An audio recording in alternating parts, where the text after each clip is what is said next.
Tantangannya, perbedaannya adalah dulu kita kurang informasi sehingga susah mencari informasi. Kalau sekarang kan kita kebanyakan informasi sehingga kita susah untuk mencari informasi. Kita perlu untuk mulai belajar untuk memprioritaskan mana yang sebaiknya perlu kita konsumsi dan mana yang tidak gitu. Sehingga mau nggak mau mereka kemudian memproduksi berita yang memang masyarakat mau gitu. Mulai boleh perkenalan dulu.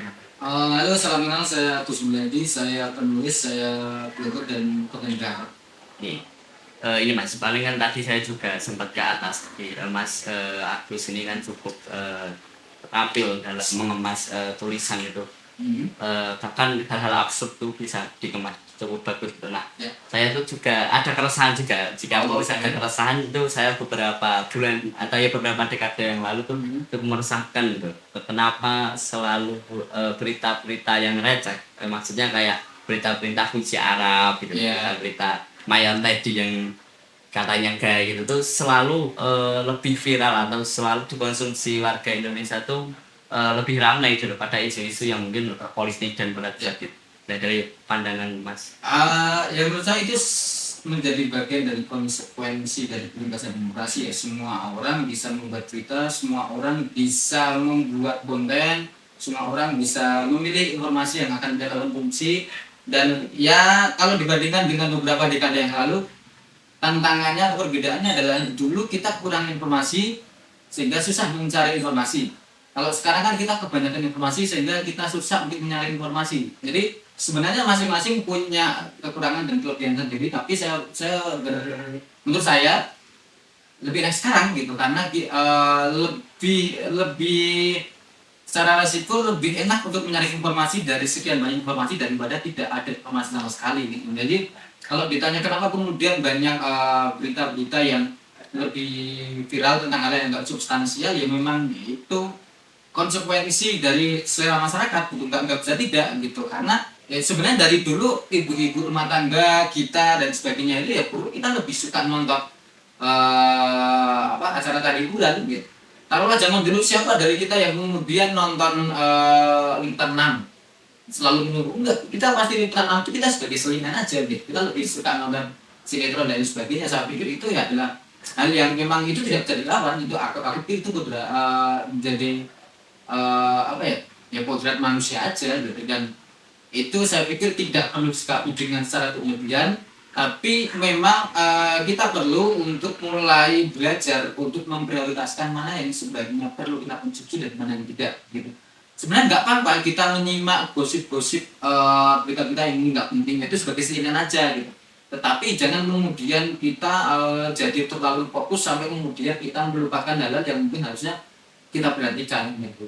Anggap itu sebagai hiburan, kita kadang perlu hal-hal yang nggak penting gitu. Tidak semua hidup kita tuh harus penting-penting semua kan, enggak juga. Kadang kita perlu hiburan sedikit, kita perlu hal-hal yang receh, kita perlu hal-hal yang tidak mencerdaskan kehidupan bangsa gitu. Tapi ya porsinya harus jangan kemudian dia menjadi sangat dominan sehingga tidak ada ruang untuk informasi-informasi yang mungkin untuk masuk gitu. Dan aku pikir tugas orang-orang ya seperti panjenengan, teman-teman muda yang punya kemampuan untuk membuat informasi dengan verifikasi yang lebih bagus, itulah yang menurutku kalian punya tugas untuk yang menyebarkan informasi-informasi yang penting kepada masyarakat agar at least masyarakat kalaupun tidak mau mengonsumsi itu, at least masyarakat punya opsi untuk kalau mereka mau mengonsumsi ada pilihannya. Oke, yaitu tugas kalian selepasnya iman. Berarti tidak bisa dipungkiri ya? Tidak bisa dipungkiri dan memang tidak akan bisa dilawan juga gitu. Bukan cuma di sini, di belahan dunia lain juga pasti seperti itu gitu. Tapi ada entah ya, saya kepikirannya tuh bahkan ada beberapa itu tuh algoritma aja yang diseliti oleh pemerintah untuk membayangi isu utama, ada isu kayak demo gitu, akhirnya dimunculkanlah isu-isu yang kurang penting gitu. Nah, aku yakin pasti ada gitu. Cuma ya memang mohon maaf ya, pemerintah kita kelihatan memang tidak punya niatan untuk bikin hal-hal yang mencerdaskan gitu. Beberapa negara sekarang bahkan punya kurikulum soal penanggalan hoax gitu. Di kita belum ada gitu misalnya gitu ya. itu bukti bahwa pemerintah di luar sana, beberapa negara itu sebenarnya juga punya masalah yang sama dengan kita gitu. Dengan isu-isu yang nggak penting, dengan isu-isu hoax dan sebagainya gitu. Tapi di sana ada beberapa negara maju, ada mekanisme atau ada kurikulum yang dari anak-anak udah diajarkan tuh, ini hoax atau enggak, ini cara menyeleksi berita yang bagus atau enggak. Kita belum ada gitu. Jadi sebenarnya itu tugas berat buat masyarakat sipil yang punya punya punya apa ya, punya semangat yang kritis untuk ikut mengedukasi masyarakat yang lain gitu. Bagi kita personal mungkin tugas edukasi pertama kita adalah mengedukasi bapak atau kita sendiri gitu. Ya, bapak ibu kita itu kan orang-orang terdekat yang paling mudah kena hoax gitu ya. Dan kadang ya kita perlu untuk ngasih tahu bapak, pak, kalau yang kayak gini tuh berita-berita kayak gini tuh jangan terlalu diambil serius gitu ya. Bapak sebaiknya baca dari media yang seperti ini gitu, jangan mudah kena artikel-artikel dari akun-akun nggak jelas. Itu kan tugas-tugas kita anak muda yang lebih punya nalar kritis. Kalau bapak ibu kita itu kan sebagai orang generasi yang baru kenal internet lebih lebih lebih apa ya, lebih baru gitu, sehingga sensitivitas mereka terhadap semua informasi yang mereka ambil ya belum seketat kita gitu. Kita yang anak-anak muda yang punya kritis, kita bisa verifikasi, kita bisa tahu bulannya dan sebagainya. Tapi orang-orang tua kan nggak bisa. Jadi mungkin tugas kita adalah ya itu menyadarkan orang-orang di sekitar kita, terutama bapak dan ibu atau pak le, bule ya, untuk lebih terhadap informasi dan jangan mudah terlalu fokus untuk mengikuti hal-hal yang mungkin gak penting. Boleh mengikuti hal yang gak penting tapi jangan terlalu sering gitu, karena itu akan menimbulkan nalar kritis kita. Pertanyaannya? Oke, mungkin lebih ke ini sih. Kalau misalkan memang berita-berita yang katakanlah tadi tidak berbobot mungkin ya, informatif, itu menjadi sebuah keniscayaan dikonsumsi masyarakat kita itu, apa ya bu? Apakah itu nggak segera lulus? Entah ini kayak malah kayak ngajak debat, tapi kayak gimana ya? Bukan ini segera lulus dengan bagaimana kita bakal melihat ketidaksadaran bahwa ini tuh makin lama terjadi gitu, karena sebenarnya isu-isu yang tidak relevan tuh masih mencengkal kepala kita gitu. Bisa dilihat kayak masih bakal menyabokan, menghegemoni masyarakat secara luas gitu. Atau mungkin ketika kita sadar, oh mungkin konfliknya jadi pertanyaan. Ketika kita sadar bahwa ini adalah sebuah keniscayaan, apa selama-lamanya iman, tapi mungkin satu level di atas lagi yang bisa kita lakukan untuk seenggaknya pasal itu punya standar yang dan punya koridor juga untuk memintakan karakteristik itu. Sebenarnya gini, aku pikir gini, semua media di era sekarang tidak bisa tidak akan makin sulit pengiklan. Ya, kita bicara soal sendiri ya. Semua media itu makin sulit pengiklan, dan salah satu penghasilan para perusahaan media itu adalah ya dari kemudian dari adsense, kemudian dari masukan klik yang yang mereka dapatkan dari jumlah tayangan gitu. Dan pada akhirnya sebuah media kalau mau hidup ya harus mengikuti pasar gitu. Itu tidak gitu, karena memang pengiklan ya akan iklan-iklan itu lah sekarang lebih memilih brand-brand itu lebih memilih iklan untuk ke selebgram, toko publik dan sebagainya, yang mana itu secara dampak mungkin bisa lebih terukur daripada ke media besar. Sehingga media-media itu pada akhirnya harus mencari uang sendiri, dan salah satu cara mencari uangnya adalah dengan adsense, klik dan sebagainya. Sehingga mau nggak mau mereka kemudian memproduksi berita yang memang masyarakat mau gitu. Itu tidak bisa tidak gitu ya. Kalau kemudian apakah itu bisa dilawan? Sebab itu sih, aku merasa itu tidak bisa dilawan, tetapi bisa kita minimalisir. Salah satunya adalah kita beberapa orang yang memang punya nalar kritis gitu ya. Kita bisa sering nge-share artikel-artikel dari media-media yang memang kredibel, media-media yang memang ditulis dengan konsep pertimbangan yang bagus. Kan tidak semua media itu seperti itu. Pasti kita masih punya Tempo, kita masih punya Kompas Cetak, kita masih punya Muntadir Kucing, kita masih punya Narasi. Ada beberapa media yang saya pikir dia masih bersedia di jalur jurnalisme yang bagus gitu. Jadi ya kita bisa rajin-rajin untuk memperbanyak nge-share link dan berita-berita dari mereka gitu. Kalau punya uang berlebih, kalian bisa berlangganan, kalian bisa membuat jurnalisme yang baik. karena jurnalisme yang bagus itu mahal. Untuk bikin satu liputan itu kadang bisa loh satu liputan sampai 15 juta 20 juta itu cuma bikin satu liputan gitu. Dan saya pikir kita bisa memberikan dukungan salah satunya dengan berlangganan, dengan tidak membagikan liputan. Misalnya taruhlah kita tidak membagikan PDF dari majalah Tempo misalnya gitu ya. Ya kalian mendukung majalah Tempo, kalian ikut berlangganan menjadi kawan Montantuli Project dan lain sebagainya. Itu selama-lamanya yang bisa kita lakukan gitu. Kalian bisa riset lah media-media mana yang mungkin masih punya kredibilitas, yang masih bisa dipercaya. Mungkin nggak selalu bisa dipercaya, tapi masih bisa lebih dipercaya daripada media-media yang mungkin hanya mencari dan sebagainya. Banyak kok media-media yang mencari pasti banyak gitu. Tapi saya yakin masih ada beberapa media yang masih bersedia di jalur jurnalistik, walaupun ya mungkin sekali lagi porsinya nggak banyak, dan juga kita untuk mempopulerkan mereka gitu agar mereka dibaca oleh banyak orang gitu. Karena ya apalagi cara kita untuk menolong media-media yang masih bersedia jalur jurnalisme itu kalau bukan kita yang membantu mereka gitu. Karena ya susah juga kalau media mati, karena bagaimanapun media adalah salah satu pilar demokrasi gitu. Tanpa media tidak ada yang mengawasi dan mengkritik pemerintah gitu. Jadi kita terjebak dalam situasi yang sialnya makin banyak media itu makin banyak yang bikin informasi, tetapi juga banyak juga hal-hal yang mungkin tidak penting yang kemudian jumlahnya sudah makin banyak gitu. Yang masih mungkin bisa punya kredibilitas yang baik, ya kita dorong mereka agar bisa terus hidup dan tidak terus membuat liputan yang bagus atau meliput mahal secara kos. Saya selalu bilang ke teman-teman, jangan sungkan untuk berlangganan majalah.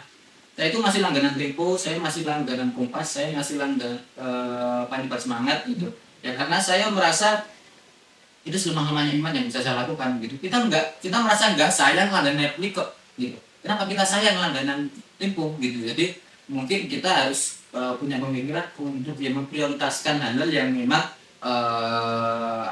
perlu buat diri kita. Jadi bukan nonton film itu penting, oke. Tapi kadang informasi yang berbobot, liputan jurnalistik yang baik itu juga penting buat kita gitu. Jadi saya selalu bilang ke teman-teman, dukung media-media yang masih kredibel, dukung media-media yang masih menyajikan liputan jurnalistik yang baik, karena mereka lah harapan satu-satunya yang masih bisa menjadi anjing penjaga buat pemerintah. Itu menarik sih Mas, karena sebenarnya sih soal pertanyaannya bakal mengarah ke sana gitu. Tapi karena terjawab ternyata saya mungkin membahas sedikit lagi nih. Tadi kan kayaknya itu kontribusi eksternal terhadap media-media alternatif tadi ya, media apa jangan untuk kita video. Ya tadi itu kami tahu juga misalnya kami dapat menjaga beberapa hal yang masih dibagikan lah. Nah, karena kita paham bahwa ternyata realitas sosial ini misalnya itu ternyata tidak memberikan terlalu banyak pilihan terhadap industri jurnalistik ini kan. Dan akhirnya ya misalkan bagaimana waktu itu aku dengar sendiri dari Verbal Harian Jogja mengatakan bahwa kita mengikuti dari pasar gitu. Iya, nggak mau ya. Nah itu memang satu hal yang keniscayaan lah yang lain. Tapi akhirnya saya lumayan menyusui dan kayak agak sedikit pertimbangan yang sedikit sih. Itu karena kan mengatakan bahwa kayak bagaimana kalau ternyata pasar memang mengubai hal-hal yang tidak sehat gitu. Atau kita akan menyediakan racun. Nah, jadi hal seperti itu lah. Nah, tapi di tengah situasi yang sangat mengalami itu, bagaimana misalnya kemudian melihat titik ininya, mungkin titik saya kurang suka juga sih pakai titik teman. Tapi mungkin kalau misalkan eksternal memang belum mendukung, kayak bagaimana riset tutup misalnya dengan mungkin padahal dia mewarnakan dan bagus karena di satu kita tidak segala, tapi harus tutup gitu karena hal finansial segala macamnya menjadi satu representasi bahwa ternyata yang eksternal pun nggak bisa terlalu dilakukan juga nih ketika memang ternyata saat ini daya materialnya tidak mencukupi. Dari si medianya sendiri apa yang harus dilakukan agar bisa sempat sustain, tapi di sisi yang lain dia tidak terlalu membongkar idealismenya mungkin menjadi hal-hal yang substansial. Saya pikir ini dalam konteks media ya sebenarnya makin susah juga bagaimana sebuah media itu bisa bertahan gitu ya, karena ketika potensi iklan dan lain sebagainya itu ya memang makin mengecil gitu. Tapi memang kadang butuh strategi-strategi khusus ya, mungkin setiap media punya ciri khas masing-masing gitu. Saya kasih contoh, Jawa Pos itu saya pernah ngobrol sama teman saya di Jawa Pos. Tahu nggak, Jawa Pos itu salah satu sumber pemasukan iklan yang paling besar itu adalah ikan kematian. Jadi ikan kematian yang satu setengah halaman itu berapa ratus juta gitu, dan itu banyak orang-orang Tionghoa itu menyukai itu gitu. Itu tidak bisa dilakukan oleh media lain gitu. Hanya Jawa Pos yang bisa, karena mereka berbasis di Surabaya, dan Surabaya memang banyak orang-orang Tionghoa yang mengumumkan kabar kematiannya gitu. Semakin gede pengumuman kematian mereka itu makin prestisius gitu. Bahkan di Surabaya itu kan ada kayak semacam PO kematian, paling terkenal namanya Aryo. Mereka menyediakan jasa peti, jasa kremasi, bahkan sampai menyediakan orang yang pura-pura menangis di beberapa keadaan tertentu gitu. Dan itu sangat bisa dimaksimalkan oleh Jawa Pos gitu. Di beberapa media lain mungkin ya mereka harus kemudian strategi khusus. Kayak Tempo misalnya, Tempo kemudian ketika angka langganan Tempo makin turun, mereka kemudian bikin podcast Bocor Alus. Ketika podcast Bocor Alus naik, mereka buka tuh spill tipis-tipis isi-isi yang hasil liputan di majalah, kemudian spill di podcast Bocor Alus, sehingga orang kalau ingin baca, ingin penasaran apa sih ini tokoh siapa yang dimaksud, ya kemudian beli majalah Tempo, sehingga outline yang tadi yang bisa kemudian naik. Untuk tidak semua media bisa melakukan itu, tapi saya pikir dengan perencanaan dan kreativitas yang tepat, dengan analisis SWOT yang bagus, saya pikir semua media mungkin akan punya kekuatannya masing-masing gitu. Karena toh sebenarnya media-media itu sangat bisa, kalau mereka punya resource yang bagus, mereka punya kekuatan brand yang baik gitu, untuk bisa tetap bertahan, untuk membiayai kos operasional mereka gitu.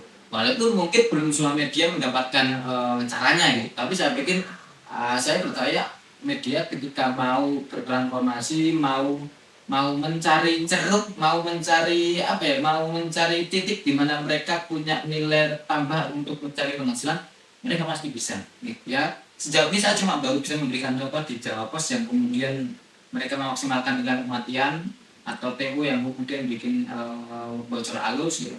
Atau misalnya taruhlah narasi yang kemudian bikin podcast yang menurut saya oke banget gitu, yang kemudian itu meningkatkan kunjungan ke websitenya narasi dan sebagainya gitu.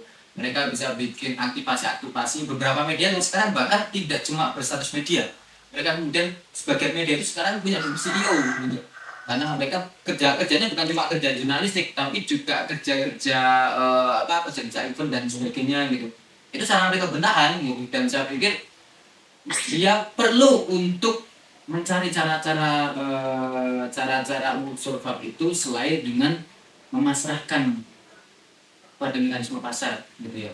Ya saya aku tidak bisa kemudian ya udah mau gimana lagi ya, aku tidak bisa kemudian memaksa media harus kayak gitu, ya nggak bisa juga gitu ya. Mereka kan, kita kan nggak tahu mereka sudah berjuang sekeras apa gitu, tapi saya punya keyakinan sebenarnya media-media itu kalau mau menemukan strategi yang pas untuk mereka, ya mereka akan bertahan dengan baik. Walaupun sekali lagi saya juga yakin ada media yang memang tidak bisa diselamatkan, ya apa yakin pasti ada lah. Mungkin semua media seru pasti ada media yang memang kamu nggak bisa relevan lagi gitu.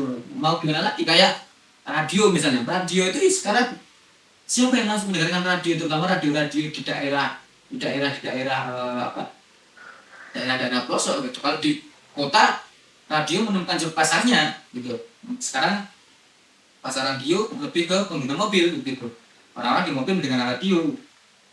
Tapi kalau orang-orang yang di radio-radio daerah itu kan mereka gimana juga cari uangnya gitu. Jadi saya juga tidak bisa maksa radio harus jadi kayak radio hard rock, bahkan radio modern di kota tuh mulai banyak yang kemudian tumbang. Jadi saya tidak memaksa juga, tetapi saya selalu punya keyakinan ada satu titik kreativitas, ada satu titik ceruk yang bisa diusahakan oleh banyak media itu untuk bisa survive tanpa harus kemudian bikin artikel-artikel yang hanya menyediakan dalam tanda pro sampah untuk masyarakat. Kalian tetap bisa bikin lingkungan yang bagus, kalian tetap bisa bikin lingkungan yang bertanggung jawab dengan mencari uang pada jalur yang lebih bisa dipertanggungjawabkan gitu.